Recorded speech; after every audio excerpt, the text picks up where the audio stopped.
الحمد للہ رب العالمین والصلاة والسلام علی سید المرسلین اما بعد۔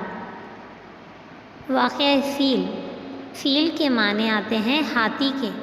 اس واقعے کو واقعہ فیل اسی لیے کہا جاتا ہے کیونکہ اس میں ہاتھیوں کا ذکر ہے۔ یہ واقعہ نبی صلی اللہ علیہ وسلم کی پیدائش سے صرف 50 یا 55 دن پہلے ماہ محرم میں پیش آیا تھا۔ واقعے کا خلاصہ یہ ہے کہ حبشہ کے بادشاہ کی طرف سے یمن کا گورنر ابرہہ تھا۔ اس نے صنعاء مقام میں ایک بہت بڑا کلیسا عبادت گاہ اس نے تعمیر کی، اور اس نے کوشش یہ کی کہ لوگ عبادت، حج و عمرے کے لیے خانہ کعبہ کے بجائے اس کے گرجا، اس کے کلیسا یعنی عبادت گھر کی طرف آئے۔ لیکن یہ بات اہل عرب کے لیے سخت ناگوار گزری۔ جب اس بات کی اطلاع بنو کنانہ کے ایک آدمی کو ہوئی تو اس شخص نے ابرہہ کے بنائے ہوئے عبادت خانے کو گندگی سے پلیت کر دیا۔ جب یہ بات ابرہہ کو پہنچی تو اس نے خانہ کعبہ کو ڈھانے کا ارادہ کر لیا، اور اسی مقصد سے 60,000 کا لشکر جرار لے کر نکل پڑا۔ اس نے اپنے لیے ایک زبردست ہاتھی بھی منتخب کیا تھا۔ لشکر میں کل 9 یا 13 ہاتھی تھے۔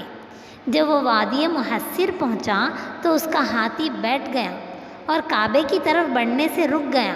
جب ہاتھی کا رخ شمال، جنوب یا مشرق کی طرف کیا جاتا تو اٹھ کر دوڑنے لگتا، لیکن جب اس کا رخ خانہ کعبہ کی طرف کیا جاتا تو وہ بیٹھ جاتا۔ اسی دوران اللہ تعالیٰ نے اس لشکر پر چڑیوں کے جھنڈ بھیج دیے۔ یہ چڑیاں ابابیل جیسی تھیں۔ ہر چڑیا کے پاس 3 کنکریاں تھیں، ایک کنکری چونچ میں اور 2 کنکریاں پنجوں میں۔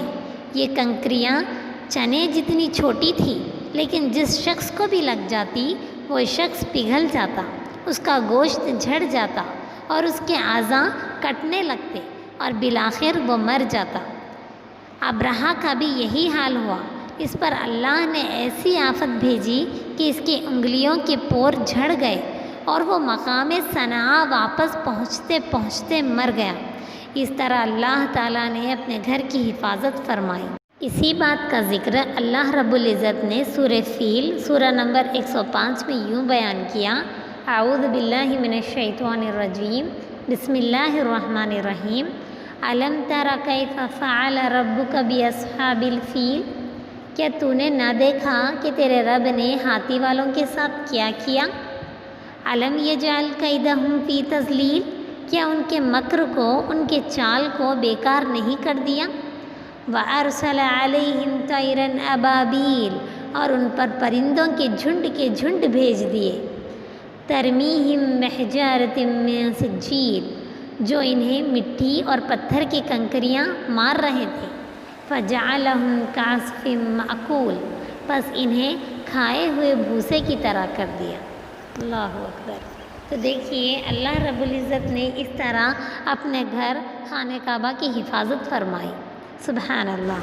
تو سامعات، یہ تھا مختصر سا واقعہ فیل، جس کو میں نے آپ کے سامنے سہل انداز میں رکھنے کی کوشش کی ہے۔ والسلام علیکم ورحمۃ اللہ وبرکاتہ۔